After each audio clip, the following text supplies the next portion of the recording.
कितना आदमी का उम्र है 60 वर्ष से ज्यादा? जरा हाथ उठाइए तो देखे। अरे हथवा उठा के एक बार ताली तो बजाओ। 2000 मिलेगा आपको, तालियों नहीं बजा रहे हो। अब माल मारेगा गुजरात का आदमी।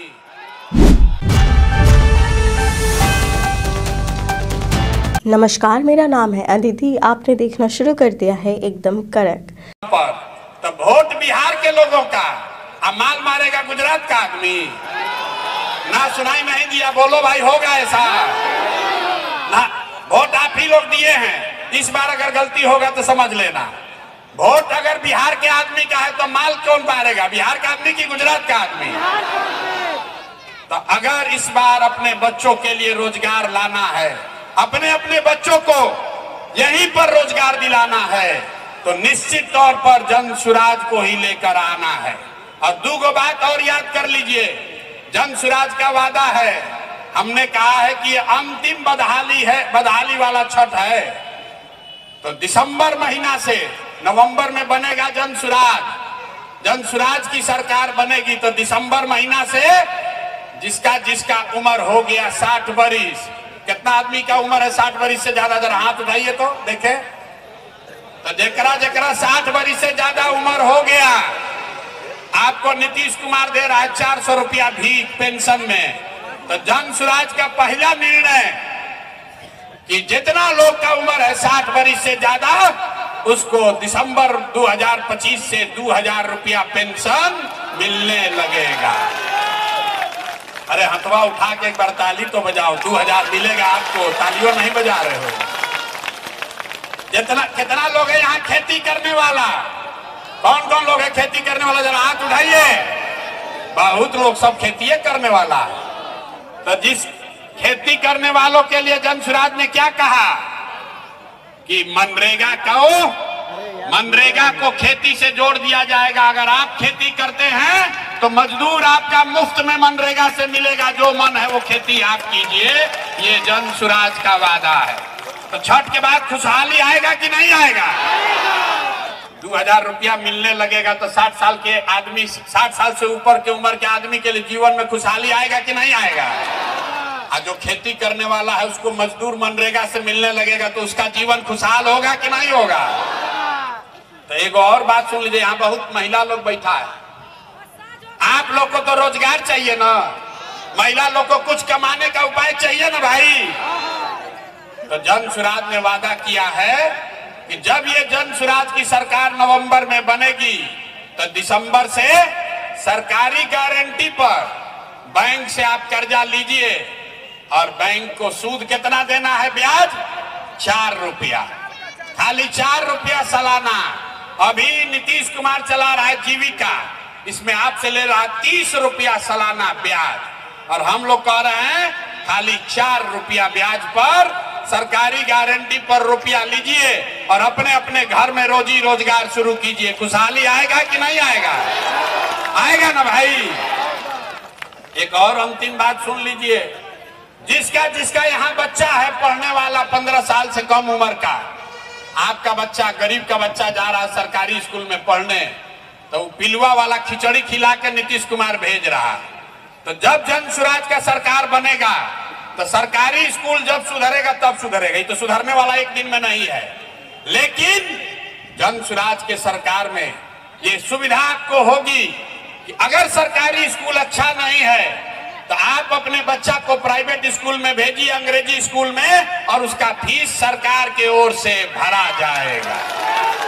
बिहार की राजनीति में बड़ा उलटफेर करने की तैयारी में जुटे जन सुराज के संस्थापक प्रशांत किशोर ने हाल ही में एक बड़ा ऐलान किया है।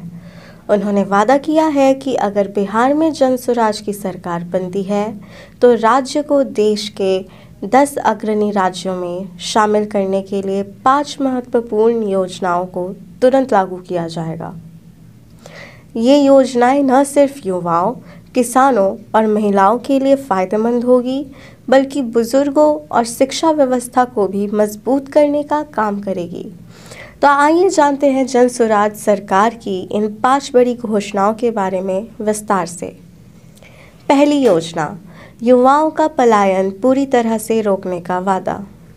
बिहार के लाखों युवा रोज बिहार के लाखों युवा रोजगार की तलाश में हर साल राज्य से बाहर जाते हैं।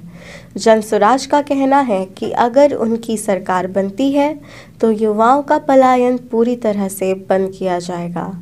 इसके लिए बिहार में उद्योग को बढ़ावा दिया जाएगा, व्यापार को मजबूत किया जाएगा और स्थानीय स्तर पर युवाओं को नौकरी के अवसर दिए जाएंगे। जनसुराज सरकार का वादा है कि हर युवा को बिहार में ही 10 से 15 हज़ार रुपये की मासिक कमाई का अवसर मिलेगा, यानी युवाओं को रोजगार के लिए अपने घर परिवार से दूर नहीं जाना पड़ेगा। दूसरी योजना, बुजुर्गों को सम्मानजनक पेंशन 2000 रुपये प्रतिमाह। बिहार में इस समय 60 साल से अधिक उम्र के बुजुर्गों को मात्र 400 रुपये प्रतिमाह पेंशन दी जाती है, जो बहुत ही कम है। इसे बढ़ाकर 2000 रुपये प्रतिमाह करने की घोषणा की गई है। जनसुराज सरकार का दावा है कि दिसंबर 2025 से ये योजना लागू कर दी जाएगी, जिससे बुजुर्गों को सम्मानजनक जीवन जीने में मदद मिलेगी।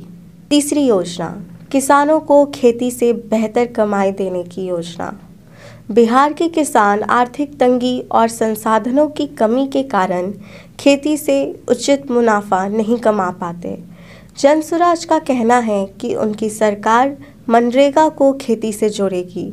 इसका मतलब ये होगा कि किसानों को खेतों में काम करने के लिए मनरेगा के तहत मजदूर उपलब्ध कराए जाएंगे, जिससे खेती की लागत कम होगी और उनकी आमदनी बढ़ेगी। इससे बिहार की कृषि व्यवस्था को मजबूत करने में मदद मिलेगी। चौथी योजना, महिलाओं के लिए सस्ते ब्याज दर पर लोन। बिहार में महिलाओं की आर्थिक स्थिति को सुधारने के लिए जनसुराज सरकार ने एक बड़ा वादा किया है। अभी तक जीविका के तहत महिलाओं को ऊंची ब्याज दरों पर लोन मिलता था, लेकिन जनसुराज का कहना है कि वे महिलाओं को सिर्फ 4% सालाना ब्याज दर पर लोन देंगे। यह लोन स्वरोजगार और छोटे व्यवसाय शुरू करने के लिए होगा, जिससे महिलाओं की आत्मनिर्भरता बढ़ेगी और वे आर्थिक रूप से सशक्त बन सकेंगी। पांचवी योजना, सरकारी और निजी स्कूलों में बच्चों के लिए बेहतर शिक्षा। बिहार की शिक्षा व्यवस्था लंबे समय से सवालों के घेरे में रही है। जनसुराज का कहना है कि उनकी सरकार न सिर्फ सरकारी स्कूलों की व्यवस्था को सुधारने का काम करेगी, बल्कि ये भी सुनिश्चित करेगी कि अगर कोई सरकारी स्कूल अच्छी शिक्षा देने में असफल रहता है तो गरीब परिवारों के बच्चों को प्राइवेट स्कूल में पढ़ने का मौका मिलेगा और उनकी फीस सरकार द्वारा दी जाएगी। इससे बिहार में बच्चों को विश्व स्तरीय शिक्षा मिलेगी और राज्य में शिक्षा का स्तर सुधरेगा।